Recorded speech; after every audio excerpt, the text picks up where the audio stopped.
Hello everyone, I am Dr. Usha Singh, Associate Professor in Department of Physics, IPS Academy, Indore. Topic of today's experiment is verification of inverse square law using magnet-magnet interaction. We all know that when two opposite poles of magnet come close to each other, opposite poles attract each other, while same polarity when they come close to each other, they repel each other. What's the reason behind it? Reason is when two opposite poles come near to each other, actually the magnetic field lines interact with each other and hence they attract. While if the same polarity come close to each other, magnetic field lines do not link with each other and hence they repel. So, using this concept, we will see our experiment today, but before that, we should know what is inverse square law in magnetism. It states that force of attraction or repulsion between two magnetic poles is directly proportional to the product of pole strength and inversely proportional to the square of the distance between them. Today, we will see an indigenous experiment which we have completely developed and fabricated in Department of Physics, IPS Academy only, to verify the inverse square law. This is the experimental setup. Here we have a rod which is passed through the opening. This opening is of 2 centimeter and at the end of the rod a magnet is suspended. Let this magnet be M1.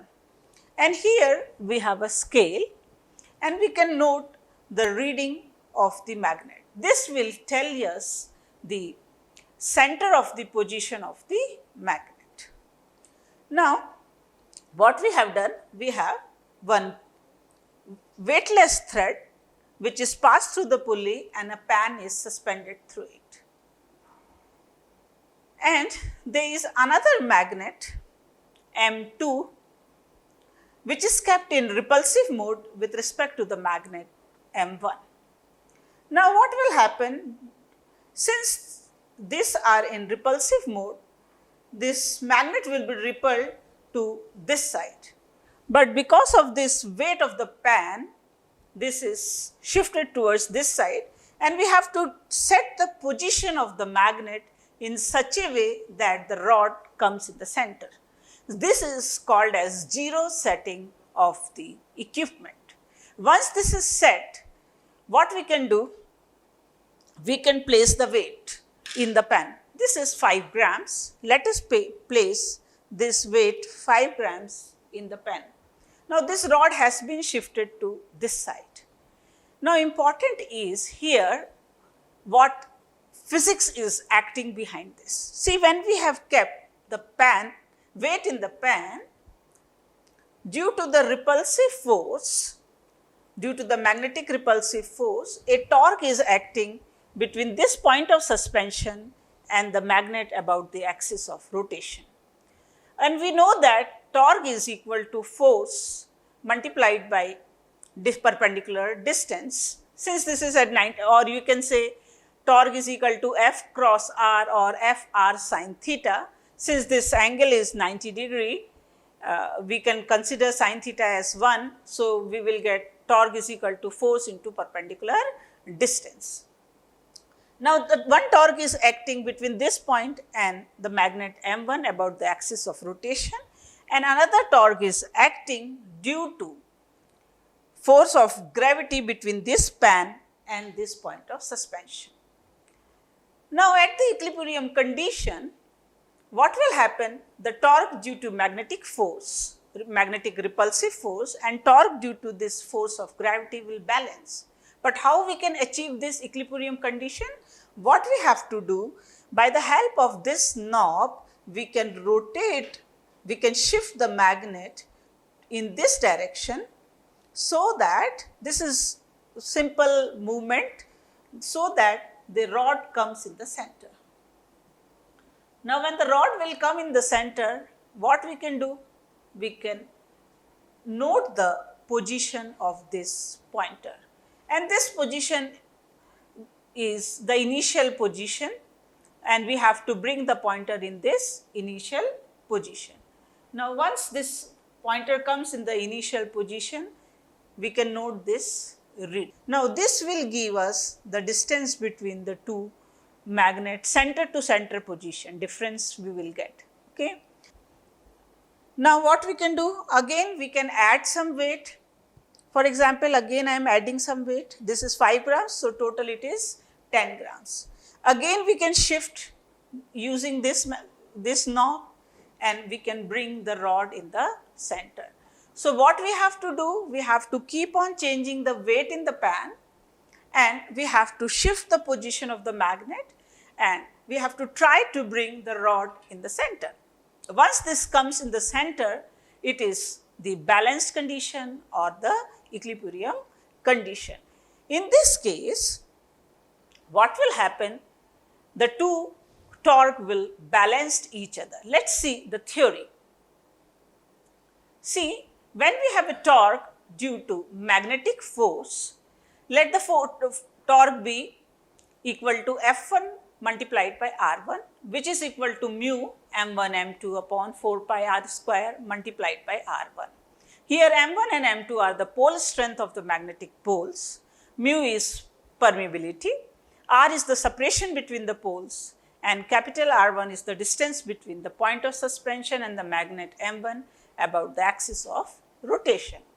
Similarly, torque due to gravity, let it be F2 multiplied by R2, which is equal to mg into R2. Mg is the weight suspended in the pan, while R2 is the distance between magnet m1 and the weight mg.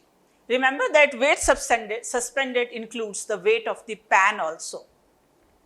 Now, at the equilibrium condition, the two will be balanced with each other, and hence the two torque will be equal to each other, and we can write mu m1 m2 upon 4 pi r square multiplied by r1 is equal to mg multiplied by r2. So, mg is equal to k multiplied by 1 by r square, as mu m1 m2 4 pi r1 and r2. For one particular setup, all the parameters are constant, which we can consider as equal to k. So, this shows that mg is directly proportional to 1 by r square. I would like to specify one thing, that this r, small r here, this is the effective distance between the two poles. So, what is effective distance? Actually, the length of the magnet is called as the geometric length. In our case, the geometric length of the magnet is equal to 7 centimeter.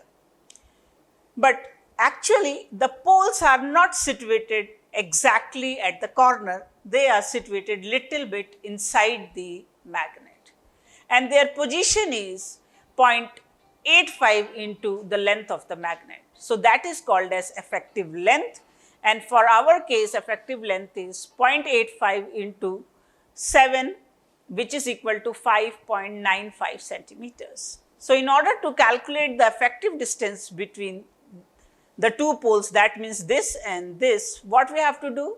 We have to find the distance between center to center of magnet minus the effective length. So, it is, in our case, it will be equal to position B minus position A minus 5.95, and this will give the effective distance between the two poles. So, this is our actual reading.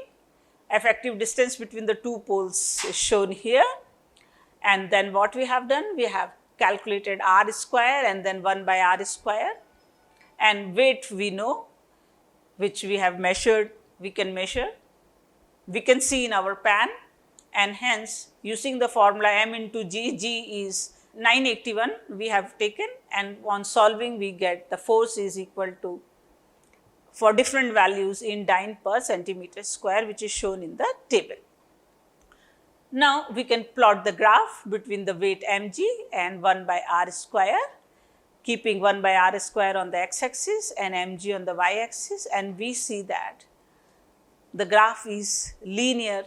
That means force mg is directly proportional to 1 by r square, or you can say force mg is inversely proportional to the square of the distance between the two. Now, this is the precaution. Important precaution is we should always set rod in the center. That is very important. And another thing is we should move this knob only in one direction. If we move knob in this direction and then after in this direction, as in this way if you will move, we get error in the readings. So, these are two very important precautions, and if we follow this, we get very good results. Thank you.